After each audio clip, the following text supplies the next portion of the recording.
имате. Видях се вече. Като няма награда, темпата не е да стане. Наградите ще бъдат връчени от госпожа Драйчева, секретар на община Дългопол.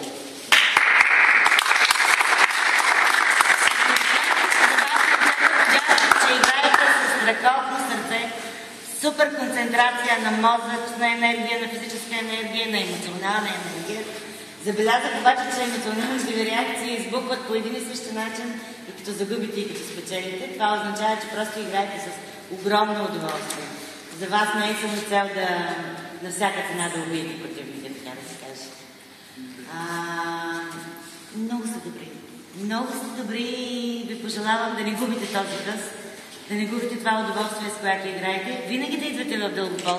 Аз искам специално да благодаря на Митко Денев, че въпреки много сериозните проблеми с специално този турнир, но знам, че и за други турнири е държал и успява да ги организира, успя и този да организира. Празника на Дългопол нямаше да бъде пълноценен, ако го нямаше този турнир, ако ви нямаше вас. Много ви благодаря от името на кмета на община Дългопол и от името на всички, които обичат този спорт, знаете, че те са много в този град. Наистина много са ценени вашия спорт. Желая ви много успехи. Много успехи, толкова сте млади, а сте толкова нагъсани. Сигурна съм, че ще ги постигнете. Всичко най-добре.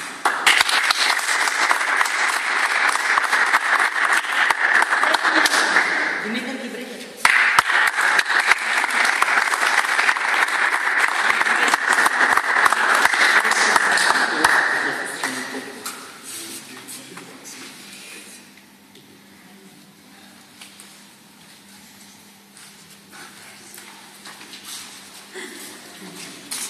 Право място.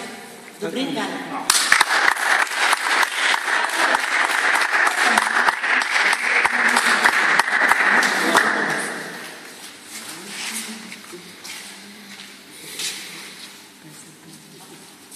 Първото място, шампиона Стоян.